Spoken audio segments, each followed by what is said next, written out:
Hello, this is Christian Hübschle and I'm presenting a new video about ShelXle. This time we solve a structure just with the traditional SHELXS program. So I have added it here as an external program. I called it XS, and the path is to the SHELXS executable. I've checked the box for a gift name as argument and omit.res for the extension, and I want to copy the .res into .ins before execution, and I clicked on add program. So this is now the button, so I just click on XS now, and let's see. I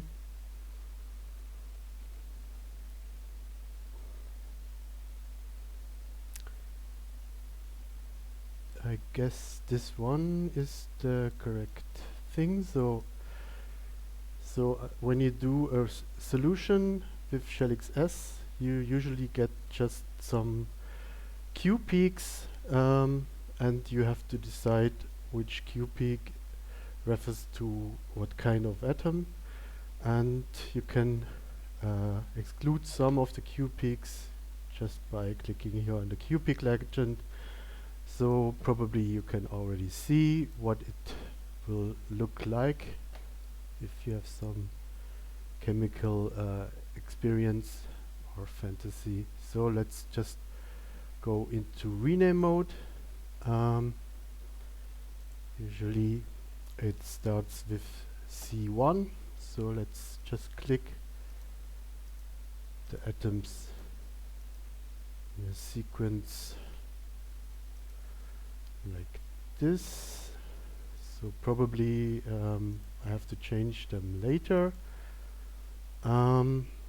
So that are the carbon atoms, and now for some oxygen, click here, and if I remember correctly, this one was a nitrogen and this is a nitrogen as well, and so we can exit the rename mode, and we still have here some Q peaks left, which I have hidden before, so they still don't seem to be atoms.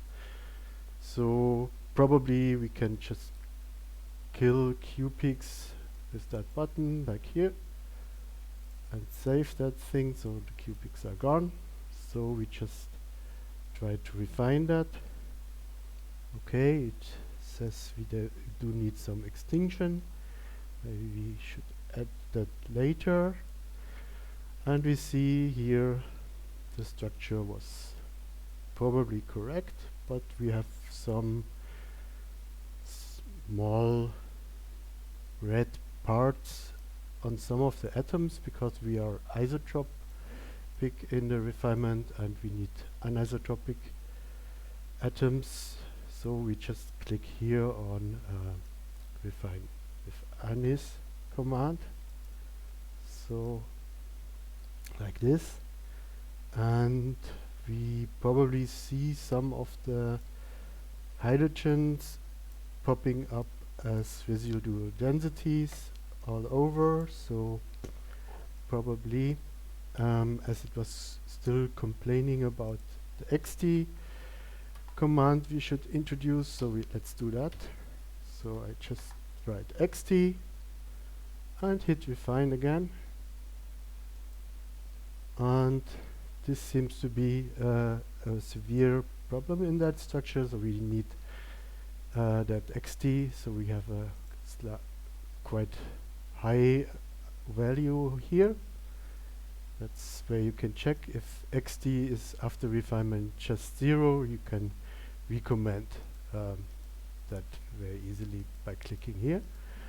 So we see now there are some hydrogens, so let's add them for that we just have to save the structure, and now we can just click here on auto hfix, and we see most of the hydrogen atoms have been added to the structure, and we can refine them. So, and we see, so there's just one residue left because the program doesn't want to decide on its own if there is a hydrogen on a nitrogen or not in this case. So in this case there's very clearly that there should be a hydrogen. So we just choose here the right option. So this is probably planar. So we choose add NH planar hydrogen atom. And here we are. The hydrogen is there. So we refine that as well. And to finalize the whole thing, we just refine the weighting scheme. And already with 1,1 seems to have settled. And so we have this thing here now. That's the residual density, and that's the observed density. And I want to show you a rather new feature now. So I just click 3 atoms in a row, and then I choose create a contour plot by clicking here, and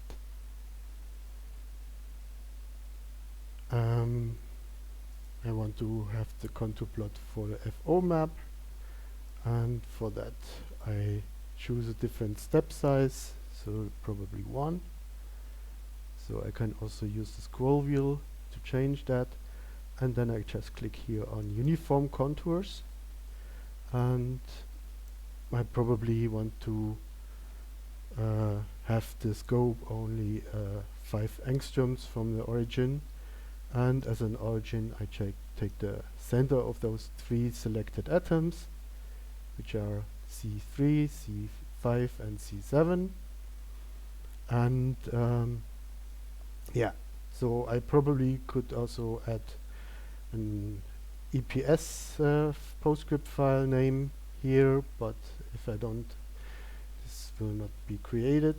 And we just click OK now, and we see here we have a 2D map of the observed density, and we see it's a bit noisy, but it's completely a flat density.